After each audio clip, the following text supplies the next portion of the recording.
কেমন আছেন সবাই? আজকের ভিডিওটিতে পদ্মা স্টেশন থেকে ভাঙ্গা জংশন স্টেশন পর্যন্ত এই অংশে যতগুলো রেল স্টেশন রয়েছে সবগুলো স্টেশনের দৃশ্য দেখাবো এবং কি কি সুযোগ সুবিধা থাকবে সেই সম্পর্কে বিস্তারিত জানাবো। এই ভিডিওতে নতুন কিছু গুরুত্বপূর্ণ ইনফরমেশন এবং নতুন কিছু কাজের দৃশ্য দেখতে পাবেন, তাই না টেনে সম্পূর্ণ ভিডিওটি দেখবেন। আশা করি ভিডিওটি আপনাদের সবার ভালো লাগবে।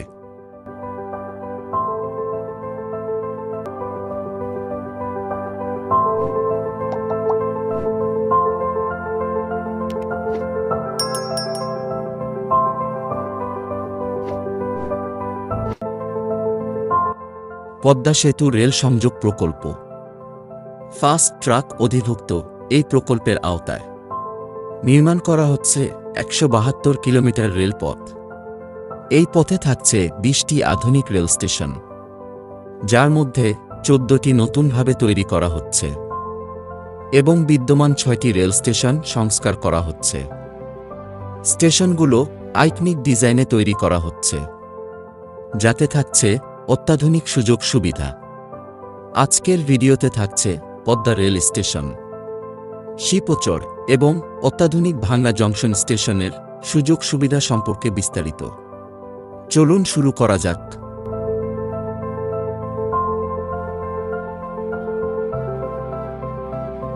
শুরুতেই রয়েছে পদ্মা স্টেশন।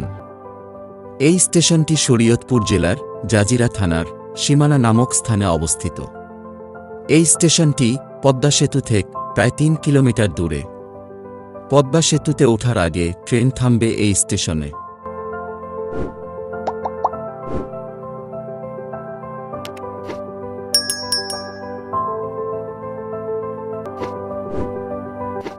এই পদ্মা স্টেশনে অত্যাধুনিক সুযোগ সুবিধার পাশাপাশি থাকবে গাড়ি পার্কিংয়ের ব্যবস্থা। তবে এই স্টেশনের সামনের হাইওয়েতে কোনো বাস স্টপেজ নেই। এই প্রকল্পের আওতায় অন্যান্য রেল স্টেশনের সামনে বাস স্টপেজ দেওয়া হয়েছে, কিন্তু এই স্টেশনে সেটা দেওয়া হয়নি। বাস স্টপেজ থাকলে যাত্রীদের যাতায়াত আরও বেশি সহজ হতো। তবে স্টেশনে প্রবেশের জন্য সামনের মূল সড়কের নিচ দিয়ে রয়েছে আন্ডারপাস, যা দিয়ে যাত্রীরা সহজেই রাস্তা পার হতে পারবেন এবং তাদের নির্দিষ্ট গন্তব্যে যেতে পারবেন। এই পদ্মা স্টেশনটিও অনেক দৃষ্টিনন্দন করে তৈরি করা হয়েছে এবং স্টেশনটির নামও পদ্মা সেতুর নামেই রাখা হয়েছে।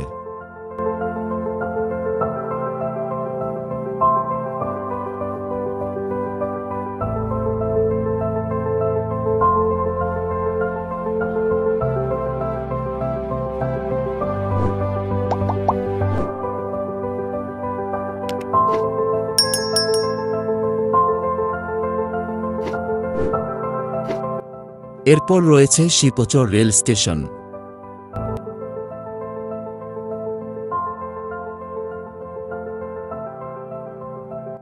এই স্টেশনটি ঢাকা বিভাগের মাদারীপুর জেলার শিবচর উপজেলায় অবস্থিত। পদ্মা সেতু রেল সংযোগ প্রকল্পের আওতায় নির্মিত এই স্টেশনটিও অন্যতম সুন্দর ও আকর্ষণীয় লাগছে।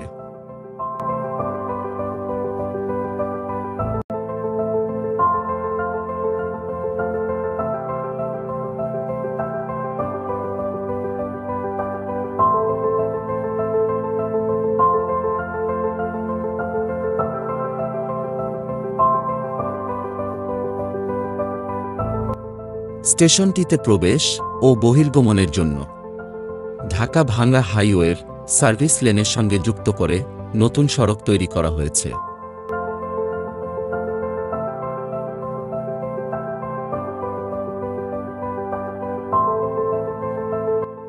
স্টেশনে যাতায়াতকারী মানুষ ও যানবাহন এই সড়কটি ব্যবহার করে স্টেশনে প্রবেশ করবে। অত্যাধুনিক এই স্টেশনে রয়েছে গাড়ি পার্কিংয়ের সুবিধাও। ঢাকা যশোর ১৭২ কিলোমিটার দীর্ঘ নির্মাণাধীন একটি ব্রডগেজ রেল লাইন। এটি বাংলাদেশ সরকারের রেল মন্ত্রণালয়ের অধীনে নির্মাণ করা হচ্ছে। এই লাইনটি ঢাকা, নারায়ণগঞ্জ, মুন্সিগঞ্জ, শরীয়তপুর, মাদারীপুর, ফরিদপুর, গোপালগঞ্জ, নড়াইল ও যশোর পর্যন্ত যাবে। এই রেল লাইনের মাধ্যমে বরিশাল এবং কুয়াকাটাকে যুক্ত করার পরিকল্পনাও করা হয়েছে। বর্তমানে দেশের ৪৩টি জেলা রেল যোগাযোগের আওতায় রয়েছে। ২০৩৫ সালে সরকার ৬৪ জেলায় রেলপথ সম্প্রসারণের পরিকল্পনা নিয়েছে। এই পরিকল্পনা বাস্তবায়ন ঢাকা-যশোর পদ্মা সেতু রেল সংযোগ প্রকল্প খুব গুরুত্বপূর্ণ। বরিশাল বিভাগ পুরোটাই রেল যোগাযোগের আওতার বাইরে। সরকার বরিশাল বিভাগ রেল যোগাযোগের আওতায় আনতে পায়রা বন্দর থেকে ভাঙ্গা পর্যন্ত রেলপথ সম্প্রসারণের পরিকল্পনা করেছে। পদ্মা সেতু রেল সংযোগ প্রকল্পটি পুরোপুরি বাস্তবায়ন হলে বরিশাল বিভাগকে রেল নেটওয়ার্কের আওতায় আনতে আরও অনেক বেশি সহজ হয়ে যাবে। এটি ভাঙ্গা জংশন রেলওয়ে স্টেশন। রেল নেটওয়ার্কে ২১ জেলার কেন্দ্রবিন্দু হচ্ছে নতুন এই ভাঙ্গা রেল স্টেশন। পদ্মা সেতু ঘিরে রেল নেটওয়ার্কে যুক্ত হচ্ছে দক্ষিণ পশ্চিমাঞ্চলের ২১ জেলা। সুদূর প্রসারী পরিকল্পনা নিয়ে ফরিদপুরের ভাঙ্গায় নির্মাণ করা হচ্ছে বিশ্বমানের জংশন। জংশনটিতে থাকছে যাত্রীদের সেবার পাশাপাশি দ্রুতগতির রেল ব্যবস্থাপনা। তাই বিশেষ কমপ্লেক্সনে তৈরি পুরো এলাকাটিতেই পরিকল্পিতভাবে ড্রেনেজ, প্ল্যাটফর্ম, অফিস বিল্ডিং, প্রকৌশলী ও টিটি সহ জরুরি কর্মীদের বাসস্থান সহ নানা অবকাঠামো তৈরি হচ্ছে। ভবনের কাজগুলো তদারকিতে রেসপেক্টিভ ইঞ্জিনিয়াররা রয়েছেন। এখানে প্রতিটি সেকশনেই দক্ষ ইঞ্জিনিয়ার কাজ করেছেন।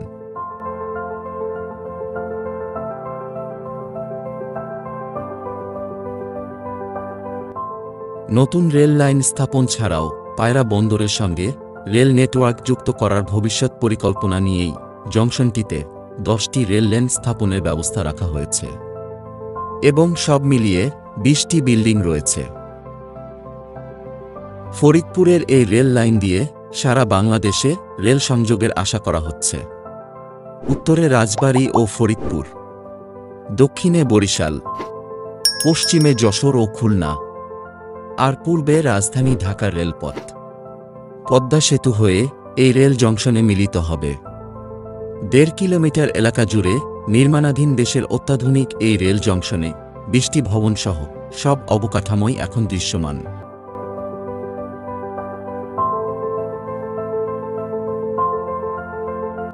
আগামী সেপ্টেম্বর যাত্রী নিয়ে এই পথে চলাচল করবে ট্রেন, এমনটাই আশা প্রকল্প সংশ্লিষ্টদের।